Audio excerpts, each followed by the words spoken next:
Okay, let's take the ones up here before, because it's an interesting one, and it's actually on one of the sheets of paper I've given as well. So in terms of changing behaviour of deer in Suffolk and bringing in predators, what impact would lynx have? David, I guess that's got to go right to you. Oh, God, top predators, they're great, aren't they? Because what they do is they can change You got a mic? prey species. Oh, sorry, I've got just a minute, Dave.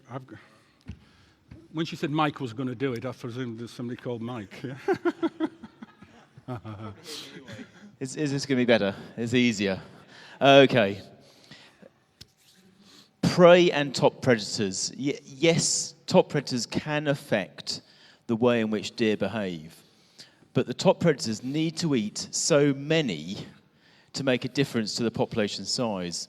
And if we're looking at round about 2 million deer across the country, how many top predators would you need to control the recruitment each and every year to stop that population expanding? We need to cull something like 35 to 40% of the population each year for it to stand still. So, if you can find top predators that can eat approximately 300,000 deer, we don't need to shoot them. At the moment, there is no top predator that can eat that volume of animal. So we do need to control, and we do need to control in a way that's effective to the land managers we're working for. So I would say that no, top predators in the UK at the moment are not a means of controlling the deer population. Also, I think what you've got to look at is the top predators need a huge home range. They're individual animals most of the time. They come together for breeding. And if you were to introduce lynx into the rural countryside of Thetford, I think that you'd be causing an animal welfare issue for those animals and top predators, purely because there just is not the space within Suffolk to house those animals. Thank you, David. Anybody else want to make a comment on that one? Yeah, and from the audience as well, Nikki?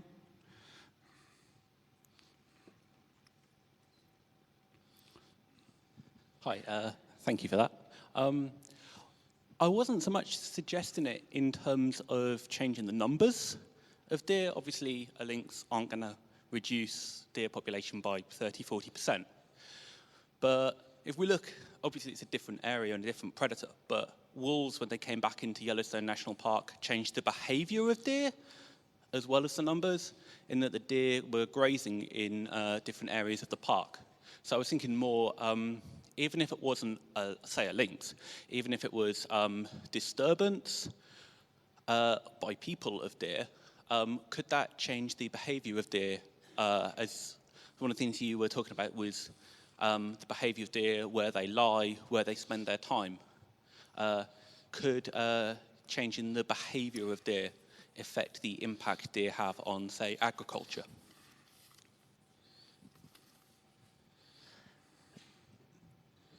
Thanks for me to compute that question. I think what happens is, yes, we can change deer behaviour, definitely. We change that not necessarily by public walking the woodlands or dogs and public walking woodland areas, because where we've got high densities of people, we still get high densities of deer. What we're looking for is control the impact in a humane and natural way, but in these reserve areas and non-management areas, we get very high densities of deer, and that's created by a landscape of fear. So those animals would have initially have been spread across the counties, across the country, in the woodland areas, using the arable fields to feed and to shelter. When you put culling pressure on top of that to try and control numbers, stop expanding to protect woodland areas, you can create this landscape of fear, and you move animals to areas where they're not protected upon by culling. What then happens is the population can build up very quickly in those areas because they breed every single year. And you get these hubs of large populations of deer, which then roam back out at night to impact on crops and impact on the local woodlands. So the key question really is how do you stop the animals recruiting further and populations expanding? We've already got a lot of urban deer. We're building another 300,000 houses a year. That's going to conflict with not just the other wildlife within the areas, but you're going to restrict deer range. You're going to restrict the areas they can go and feed, and the areas in which they can rest. And they do need resting areas. So I don't know how we move deer around without causing other conflicts in other areas. Okay, good point. Joan, and then we'll move on to another question, if you don't mind. I can think of a top predator that will eat deer. It's called Homo sapiens. So I just wondered if you've got any, do you have a program of encouraging people to eat deer? Absolutely. Venison is a high quality, high protein, Oh, no. All right, thank you. low cholesterol meat. And I would encourage people to buy venison. And even if you're a vegetarian, try venison. And I've got some vegetarian friends who will eat venison purely because it's a natural product. It's harvested out of the natural environment. It's been eating the sprayed crops and the woodlands. So it is actually a really healthy product. You can buy venison from a lot of butchers' shops locally, but make sure it's actually wild English, wild UK, not farmed New Zealand. Because if you're buying farmed New Zealand, you're not helping the natural biodiversity of the UK. Thank you, David. Do you want one more question on deer? And then that's, yep. Thank you. Bob Hogger. My question is more fundamental, going back to this morning when you talked about Michael Gove's 25-year and the government's plan for the environment. And also later you said, we've got to learn to live in harmony with nature. That was Martin Hancock, I think. My point is, coming here today, I was totally depressed at the rubbish that lies along our roads, the sheer neglect of our country already. How is this magically going to be cured in the near future? Are we not inclined to want to do this because there's no evidence of it? If you travel in France or Holland or Germany, there are work parties employed by the councils and governments who actually do all this sort of work. How are we going to be able to make a start on this kind of problem that exists everywhere? If you look in the roadside, you'll just see it everywhere, won't you? Okay, well, it's an interesting question, because I've been recently taking photographs of RTAs, and I actually had to, can't remember who I consulted with as to what's legal and what's not legal, because you obviously can't stop on a highway and take a picture. And you're right, I don't know if it's a good thing or a bad thing that you see dead badgers and deer, but any on the panel want to try and answer that? I don't know what the exact legal situation is, Lee, do you, in terms of, I mean, certainly there's no council people to hoover it up at all. What's that in relation to?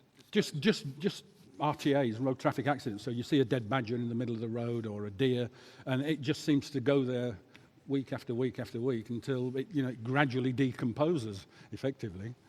Sounds like DVCs, isn't it? No, I mean, no, we don't. If you're talking about, if you're talking about the, is that coming through all right? I think so. You got yeah. it? Okay. Are you talking about the dead animals at the side of the road? So, are you talking about the dead animals at the side of the road? Right. Okay. Yeah. The dead animals, we would normally... Yeah. Well, there is for dead animals. So normally we would let Adrian know that there's a dead badger somewhere, and then it's down to the council to then take that carcass away. Absolutely. So whether that's badger. Okay. All right. Okay. The thing about dead animals on the side of the road, if they're not causing a human or traffic issue, they're actually really good for carrion. And providing the animal is off the main carriageway, you can actually create a very good environment for your beetles and bugs that like dead things. And dead things are quite in short supply within the countryside. And actually, these bugs and beetles do like dead animals. If you're talking about roadside rubbish, well, just stop throwing it out your window and just get on with life. That doesn't happen, does it? You need people to clean up, as they do in Europe. They employ people to clean up. That's a question for the council. Yeah. Well, how are we going to solve the environment here in UK? Yeah. Okay, thanks for that. Now, does anyone want to put a question from the audience? Oh, come on, you must be burning with questions. There's one down here, please. Nikki, just behind you.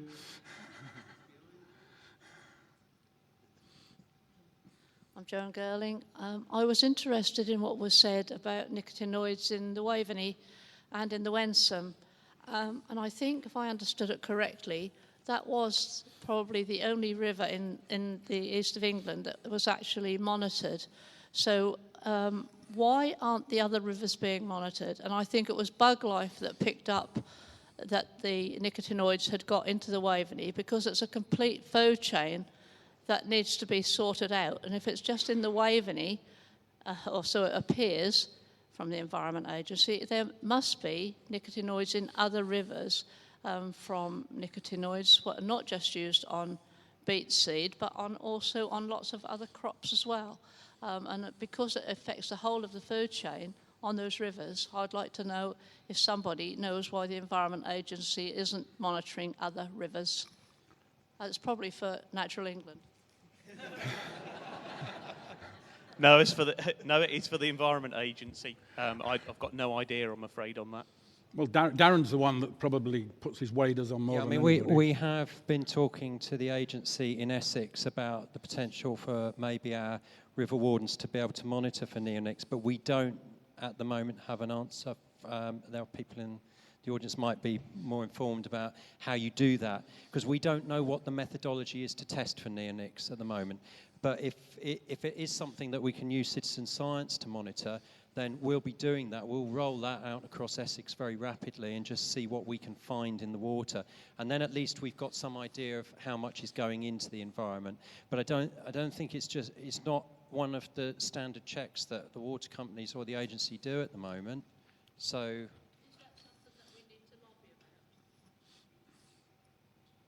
Is it something that we need to lobby about? Because if it affects the whole food chain, from invertebrates, etc., right the way through, right up to bird life, etc., surely there ought to be, it's the Environment Agency's responsibility, isn't it, back to central government, where is the best place to lobby to actually see that is actually increased? And I think whoever spoke said it was the Min, the river that runs out between Sizewell and Minsmere, was clean, and also the River Blythe. But if there's no monitoring done, how do we know? It might be clean of some things, but we don't know whether it's the nicotinoids that are actually in the water. And I know that there's a conference, an East Area conference from Friends of the Earth today, and they're actually looking at this problem as well. So we need to know, members of the public, who to lobby, and Therese Coffey is DEFRA, so is she from people nodding their heads over there from Natural England? Yes, thank you. You write the letter when you get home tonight. Yep. Okay, I had a similar question here on that. To add to that. Sorry.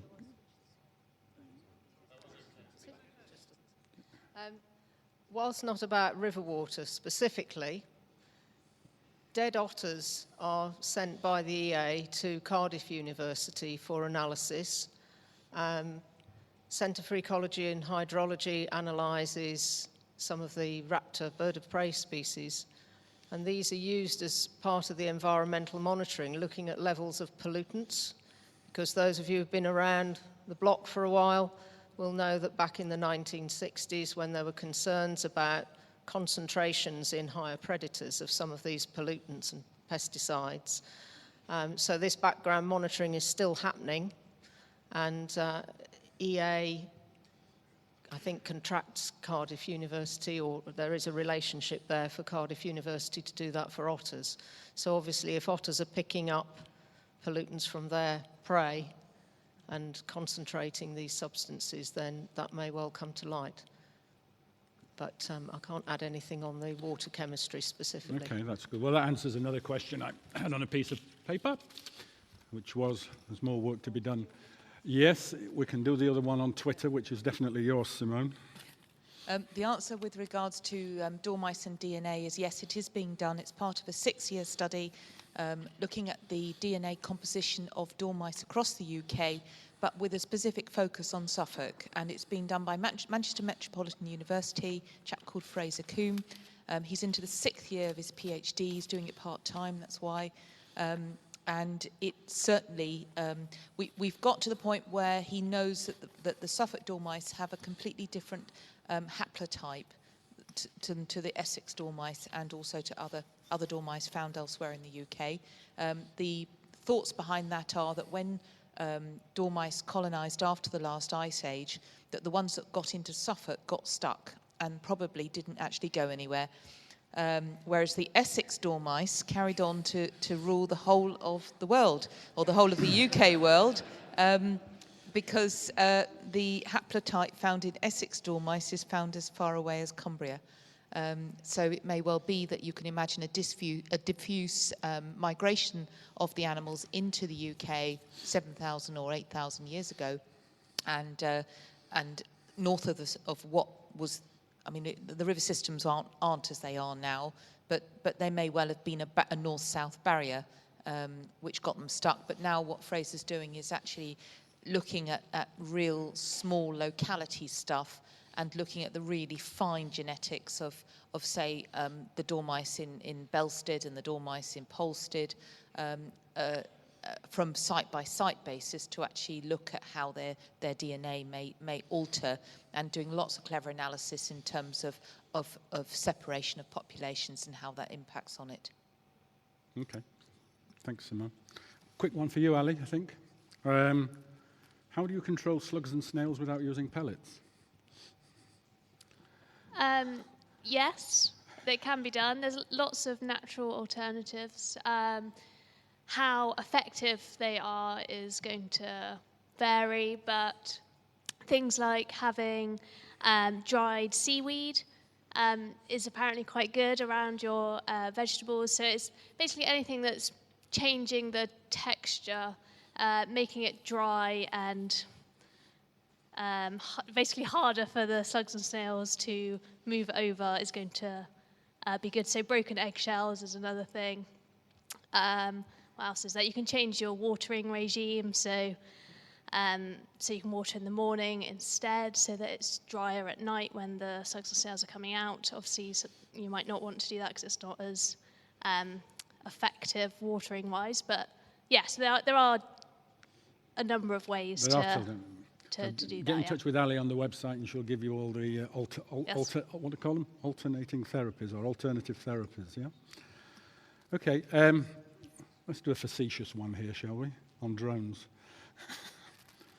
Drones. Is it illegal to take one down with a shotgun if no owner is near the cottage? It's over my land. Presumed origin: Alton Water, quarter of a mile away plus. That's not you, is it? I'll leave the discharging of a shotgun to you. So the legalities are that they cannot fly a drone within 50 meters of a person, vehicle, or building which they don't have control over. So they'd be in breach of the legislation if they were doing so. However, it's important to note that you don't own the airspace over your property. So if they're not in breach of that, they are allowed to fly a drone over your property, as long as they're not in breach of those 50-meter regulations. If they have a camera on it, they can't be taking pictures of your property, however. Do you want to say anything about a shotgun? Just in relation to shotgun, the drone, regardless of its criminality or perceived criminality of the pilot, if you were to take a pot shot at a drone, you commit offence of criminal damage, and you can be liable for that through the judicial system.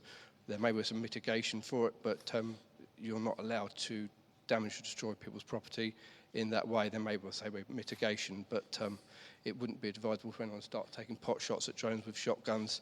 From my point of view, I'd be looking at revocation of the shotgun licence straight away, and any firearms. If someone's going to be as reckless as doing that, we'll be having the shotguns and firearms away. Okay, so whoever did do that, that's hopefully answered your question. Don't do that this evening. Question at the back there, Nikki. Sorry, you're going to have to do a bit of walking.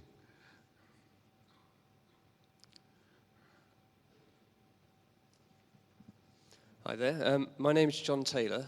We heard earlier that about the context for the environment in terms of Brexit and the environment plan, but I think another important thing to consider is the changes coming up to the way local authorities are funded.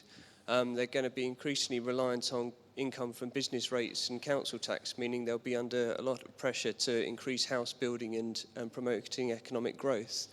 My question is, how can the organisations here today be more proactive working with developers to make sure new developments are mammal friendly? That's why the panel are here. You've got to give them tough questions, yeah? You're going to go.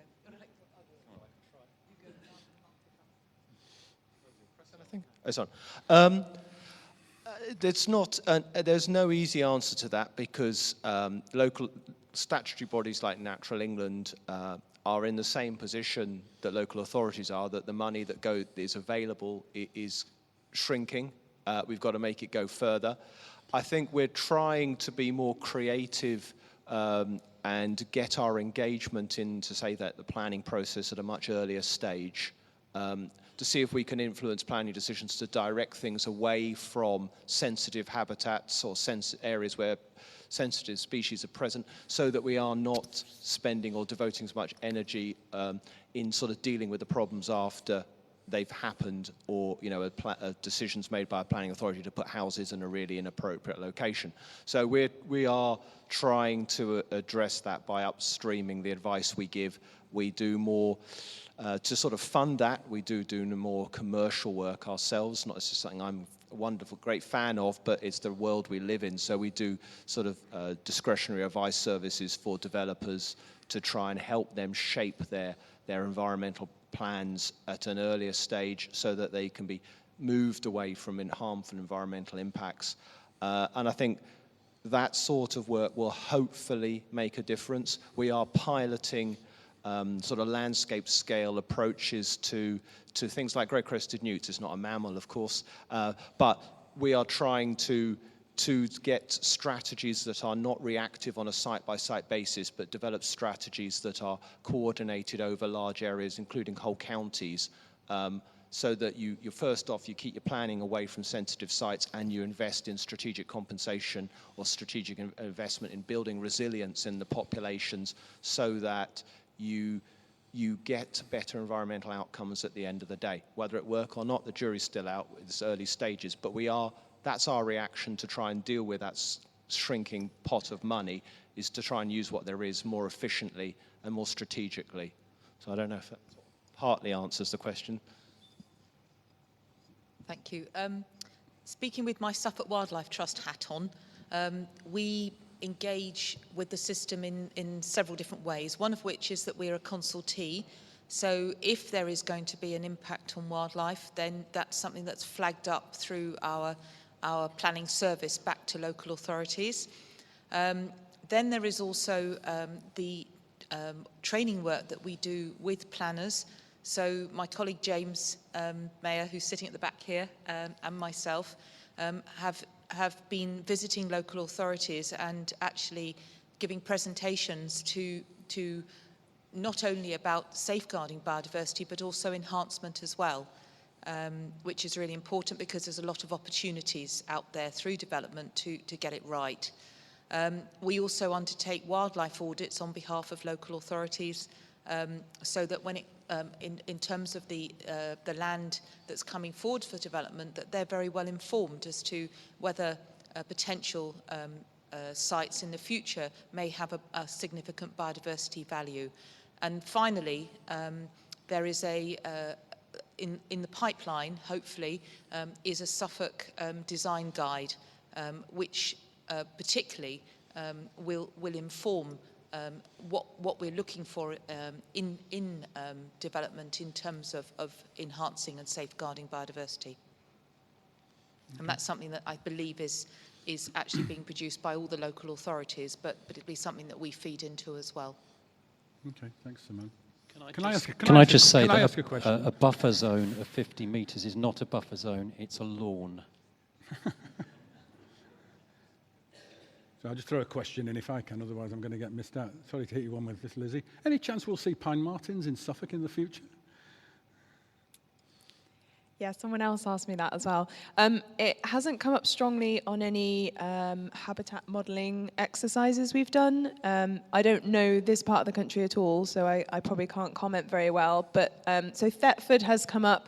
The concern with Thetford is its isolation. So similar issues to when they were proposing links release there. So yes, you could have a small population there, but it might be confined there forever, which isn't ideal. So I think it's very unlikely, and it's certainly nothing the Trust is looking at for now, but maybe in decades' time, if things change, then it could be possible, I guess. Okay, thank you. Nikki, oh God, yeah, come on down, Nikki, right near the front. The gentleman in the yellow jumper. Thank you. Tom Griffith-Jones. I've actually got 2 points. I wanted to pick up on your TB thing, but perhaps first I would pick up on the answer just now to the planning issue, because I really feel that all the wildlife organizations need to rise up and say Sizewell C is an insanity. It will have a really large impact on a very special site all around the Sizewell area. It isn't just Minsmere, but it is particularly Minsmere. And the media seem to be particularly clever when they're showing Minsmere not to show Sizewell. And Sizewell C will be between Sizewell B and Minsmere. It'll be on a very restricted site right next to Minsmere. I can't see how it can't have a really major impact over 15 years while they build the whole thing with illumination all night. I was told that all the birds left the marshland when they built Sizewell B. I don't know how long for, but it's not a clever thing to be doing. Alan, do you want to have a go? Is that on your patch? I haven't managed the site for about 25 years. I've got reasonable input to it. We are working with EDF and we are objecting, and we are doing our damnedest to make sure that there will be a massive impact. For sure there will be, but we're trying to minimise it wherever we can. I have to say that, they've got to finish Hinkley first. I can't see them getting Sizewell C anytime soon. I don't know what more I can say. Sorry? We have to hope that, yeah. I think the last I heard was 2022, possibly. The renewables are going to be past that, So, I don't know. Yes, if it happens, it will have an impact, but to be sure we are in there fighting, and we're talking. You can't throw stones at them. You've got to actually be in there talking to them, and that's what we're doing. And and we've still got 2 guys on site there, so we are watching them all the time. So yeah, we're doing what we can. And your supplementary question? Is this still working? Yes, it is. You raised the issue of badgers and TB, and I was looking forward to that presentation. No criticism of you, Dan, but I happen to be a one-time organic cattle farmer on the down in the West Country, not far from Hinkley Point. And we had badgers on the land, but I wasn't keen to be killing them, and we didn't really have a problem with TB in our herd, even using the bogus system of checking for TB that the ministry uses. And I really think we need to address that issue with DEFRA, that the tests they're using are incompetent. The tests for TB are incompetent. So there are not the number of cattle with TB that are culled. A lot of them don't have TB, and they could be using a much better system. But as an organic farm, we were using homeopathy for treating our animals, and we had a homeopathic vet who came up with the very sensible suggestion of putting milk out with, there's a perfectly good homeopathic remedy which we had in our kit for bovine TB. It's called Tub-Bov. And that could be put in the milk and left out for the badgers. That would deal with any bovine TB that they had. He put that to the ministry, but they've got deaf ears about things like homeopathy. And so they didn't want to listen. But going around killing animals for a disease of this sort is another insanity. And so really we have to find a different way of going forward on that. And one can only hope that this next review that's supposedly going to take place will actually take things like that into account. Sometimes the solutions are not that complicated. They can be very, very simple. They can be. Wildlife and the environment is complex. Sometimes the solutions don't need to be. No, but people have to have an open mind, and clearly they're not having that. I mean, this proposition was made some 15 years ago, and they've managed to ignore it for that long. Well, make sure it comes up, because most of these papers, and it's quite good now, because, you know, the stuff that's coming out from Natural England, they are coming out for consultation. So, you know, we do all as individuals have the opportunity to make our voices heard. Yeah? It's not all necessarily been done behind closed doors. The decisions might be, but certainly the consultation process is open to everybody. So I can only encourage you to get on the websites and put your points forward. There's no point, as I say, going on hunger strike with it, as it were. Okay, next question. What does the panel think of rewilding as a future approach to nature conservation? Anybody want to pick that one up? This is extremely flippant, but I just wanted to ask whether it was a coincidence that when we started talking about Sizewell C, the lights went off. We just need another 5p.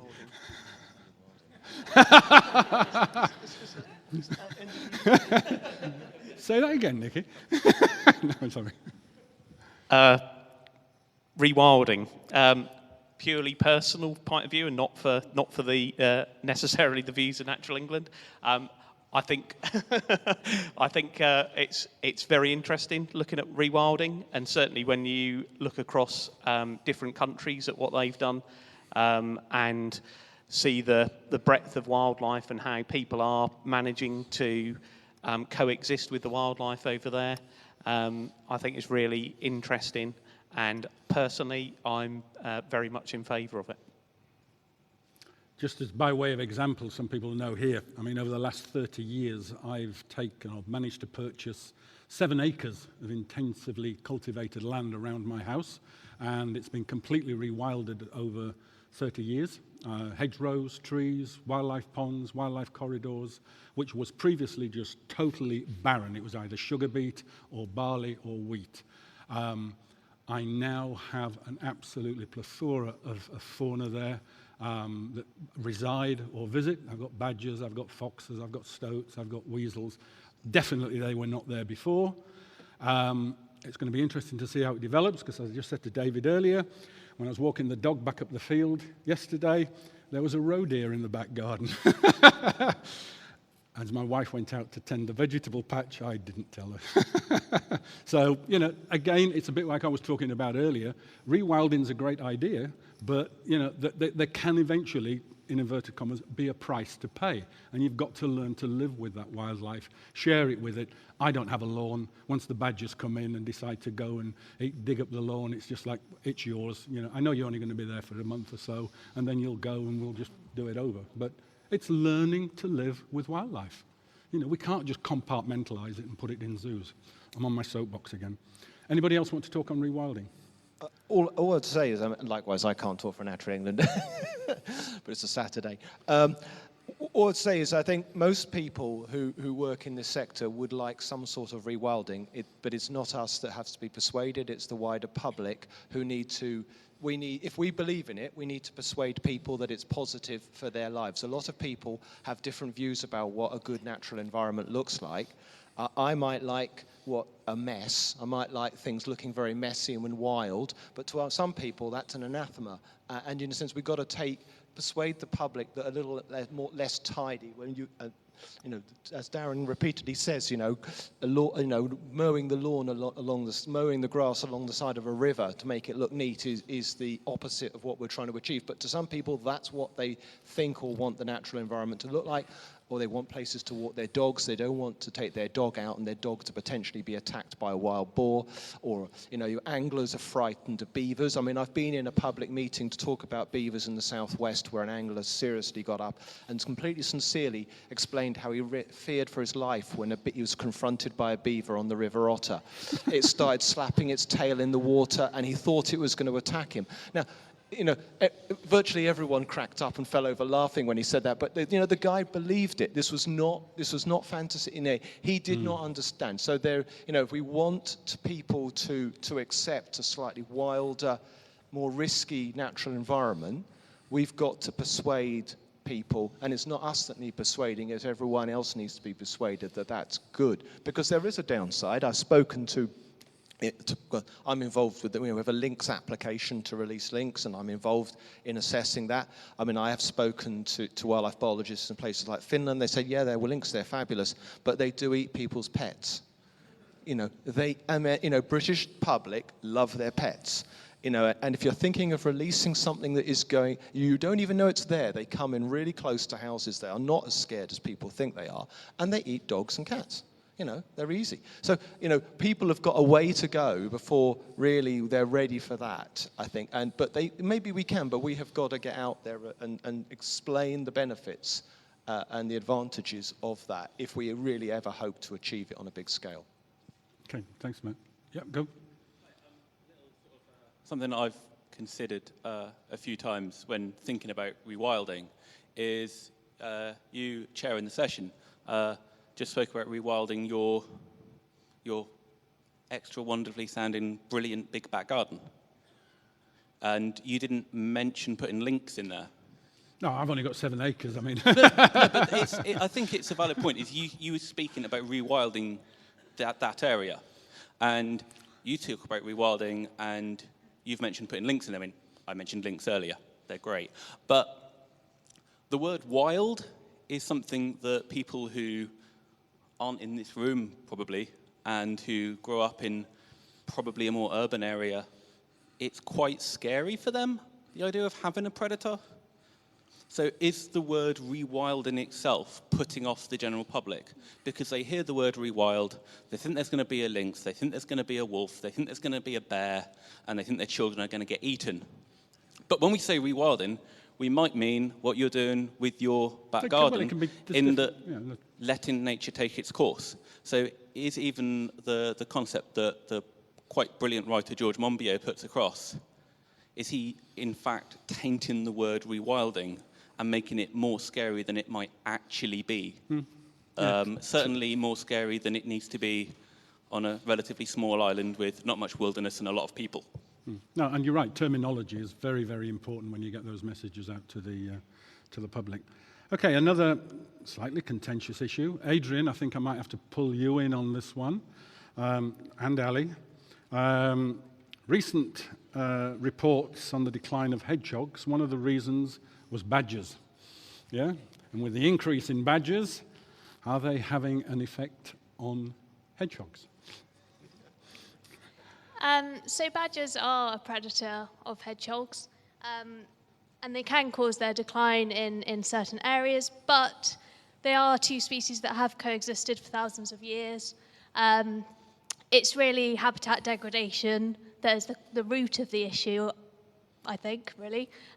So it's, it's the change in the environment, it's fewer hedgerows, it's not as much structure that hedgehogs would, in the past, have been able to use to avoid predation. So it's only in certain areas then that there are these habitat degradation issues, and then badgers may be exacerbating those.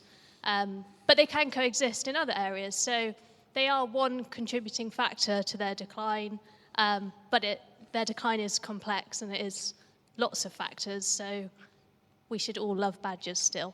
No, thank you. Adrian, do you want to comment on that? You tell them about your video. I think that's hilarious. No, it's not hilarious. It's very sad, actually. Adrian, as you probably all know, is our badger man. So I would go along with that, and just to say that badgers will eat the same food as hedgehogs. If there's a plentiful supply of food, then they both can coexist. I've had badgers and hedgehogs in my garden, quite happily feeding side by side. The unfortunate thing is that if there is a shortage of food, then badgers will also predate the hedgehogs, which we're not denying. So, again, as I've already said, if there's a corridor, hedgerows, and a sufficient food source, then they can coexist. Okay, thanks, Adrian. Okay, another general question. Might even need to pull Martin in on this one. How important is it to record more common mammals, such as moles and rabbits? I've heard you say this, so you might as well... down at the front, Nikki, here on the front row. I know our mammal recorder could probably give a view as well, but let's have the S&S boss. Yes, I shouldn't hog the mic, because we have got a county mammal recorder who's probably got a better knowledge of this than I have. Of course, it's important to record all mammals. Some mammals are easier to record than others. You mentioned moles. Everyone can record moles. We think of them as still common. The rates of change of mammal populations can be quite rapid. So regular monitoring is important. And I don't think it's unambitious to say we should be able to update our knowledge of mole distributions every 5 years. So we should be aiming at the sort of level of recording which gives us an idea of whether the population is changing over 5 years, so that we don't have a drastic change when it's too late to do something about it. Okay. Simon, do you want to add to that at all? Sorry, can I just say, just before Simon answers, I think that's exactly right. Personally, I mean, I live in Suffolk. Rabbits, for me, rabbit numbers just seem to have completely, in my part of Suffolk, crashed away. When did you last record a rabbit? Yeah. I've got one This recorder morning. so far. I get no records of rabbits, and they're the easiest mammal to record.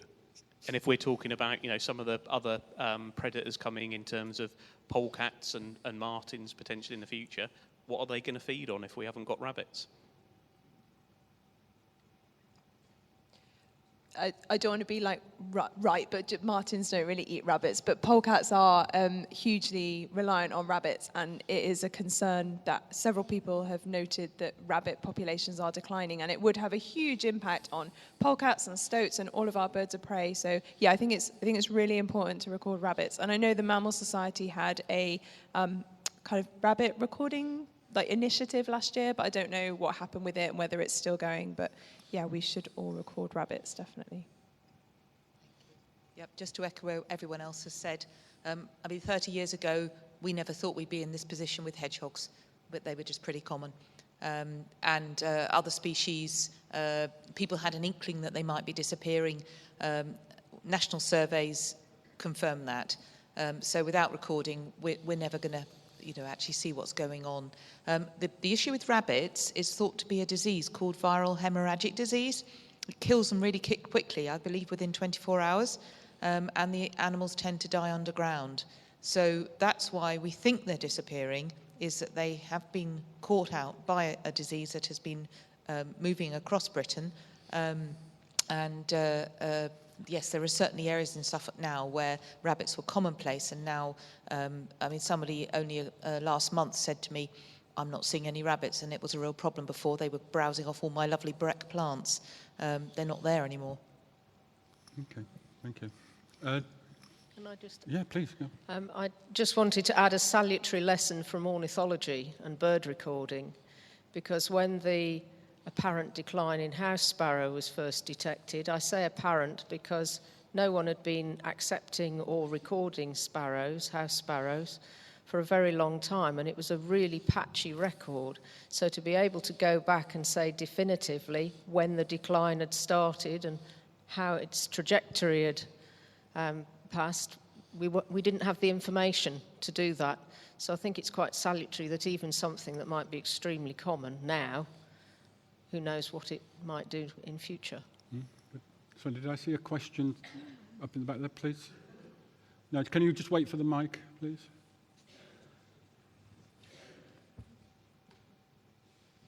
Going back to the rewilding question, one of the things that's appearing in the Suffolk countryside increasingly are solar panel fields full of solar panels. It strikes me that they might be a valuable wildlife resource. Does anyone on the panel, or indeed in the audience, know of any evidence, anecdotal or otherwise, that they are being beneficial to, say, mammals?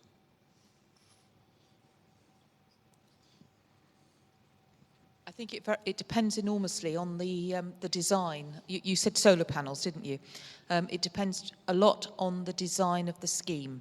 So how close the rows of panels are set together.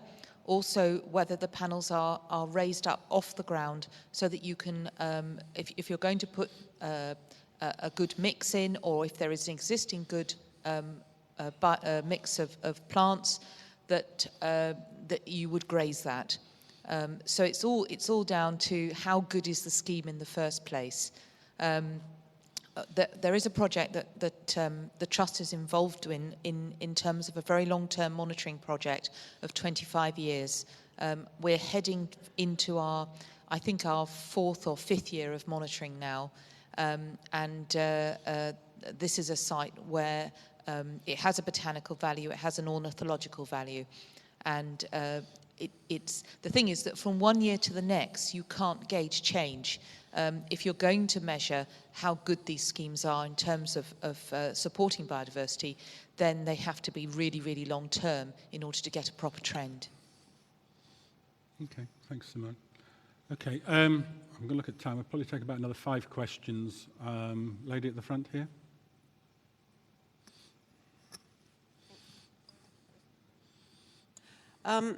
I live quite near Yoxford, and I'm increasingly worried about the amount of hedging that's being taken down in our area. There's about 250 metres of hedgerow along the A12 that's just been ripped out between Yoxford and Darsham Station. I don't know if any of you have come that way and noticed it.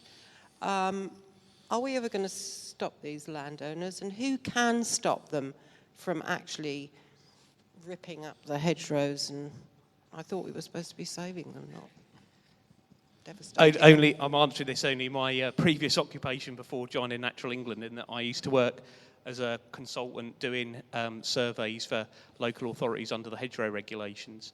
So the hedgerow regulations came out in 1997, and they protect what's defined in the legislation as important hedgerows. So if the hedgerows meet certain criteria, then there's a presumption in favour of keeping them. So landowners, if they're wanting to uproot or otherwise destroy a hedgerow to which the regulations apply, they have to apply to that local authority for consent to remove the hedgerow, and then it's up to the local authority to determine, based on the regulations, whether that's allowed or not. So if it has been uprooted or destroyed, if it's over 30 years old and it's over 20 metres in length, then that will be, you have to apply to the hedgerow, to the council, to have that removed. So if there's a case that you think has just been ripped out, then it's the local authority again that enforce the regulations. No, I think they have had authority to take it out. Maybe if you're a billionaire, nobody stops you. Okay. I'll just go a couple of more questions on here. We'll try and do these quickly, because people have made the effort to write them down. It's a question from Waveney. I won't go through all the thing, but do you get involved, Lee, in any way at fox hunting and queries on that, hare hunting? Yes, yeah. Sorry, you just got the... Part of our role on the rural crime team is for act as a single point of contact for the constabulary for fox hunts, hare hunting and hare coursing. So they are covered and they Yes. are investigated? Yes, indeed. We routinely police the fox and harrier packs when they do their Saturday hunts. And a colleague of mine at the moment, Kev Story, is or has been out today with the various hunts that go on. So it's just the fox and the harrier packs. We don't deal with the beagle packs, but we police those, and without divulging too much, there is a number of police-related activity that's going on in relation to that particular activity. So we do deal with allegations of breach of the Hunting Act, as we do with any wildlife type offences. Okay, thank you. Adrian, did you have a question at the back there? Where's Nikki gone? Oh, there, there's another one. Sorry, I'm just going to go back to the issue with the solar installations. Certainly from experience that I've had with local companies, they tend to fence these all in because of theft of cables and etc. So those areas are fenced off, and then they're managed internally by these companies. So vegetation is very little, so I don't think there's going to be very good impact certainly for larger mammals. May be good for some species of plants, but that was all I was going to say. Okay, thanks, Adrian. Okay, maybe 2 more questions. I've got Sorry. one on paper here to finish off with, and one at the back, please. I was just directly following on from the comment about the solar farms. I work with renewable energy and yeah, they can actually be fantastic places for wildlife if the fencing's done right. You can make gaps, as with the hedgehog fences, you make gaps for mammals to get in. I've been to solar farms that have just been full of hares and other animals, and that attracts raptors that enjoy the thermals that come up from the panels and the wild and the prey that's available. So you get it's effectively 25 years of protected permanent grassland. So if you get the species mix right, it's good for all sorts of insects and the whole food chain. Okay, thank you. All right, I'll just finish on one quite general question, which is, are there any data gaps in the recording of mammals in Suffolk? I mean, I guess the answer is yes, but a quick one from Simone. Are there any gaps that you are particularly concerned about at the moment? Well, something I think that's close to your own heart is small mustelids, isn't it? That we know very little about stoats and weasels. The other group is small mammals. I mean, I've got the Suffolk Naturalist Society Longmouth traps, and every time I say I've got them, they're there to be borrowed, free, and I'll give you training on how to use them. But the number of people that actually uptake on it is minimal. So we have very little understanding of the distribution of small mammals. And again, they could be another one of those species that one of them could be declining massively. We'd never know. Okay, thank you. And on that point, I was talking to Lizzie earlier. The Vincent Wildlife Trust have actually started doing some work on stoats and weasels. They've been trying various methods and how to do recording because they're notoriously difficult. I, for one, will be talking to Lizzie a lot more over the next few months to try and get some recording going over here in Suffolk. I haven't seen a stoat or a weasel on my land at all in 2017, so that gives me cause for concern. You know, they were not prevalent, but you know, they were certainly around quite a lot and coming quite close to the house.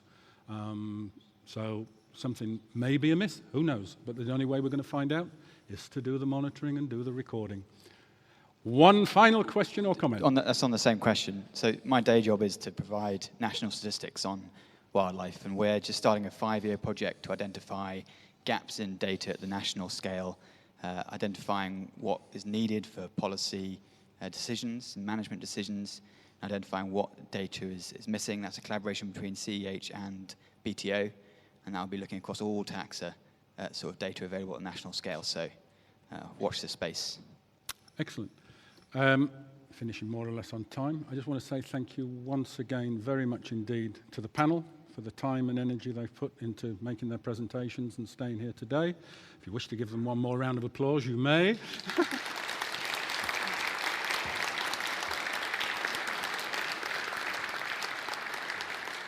And thank you very much to you all.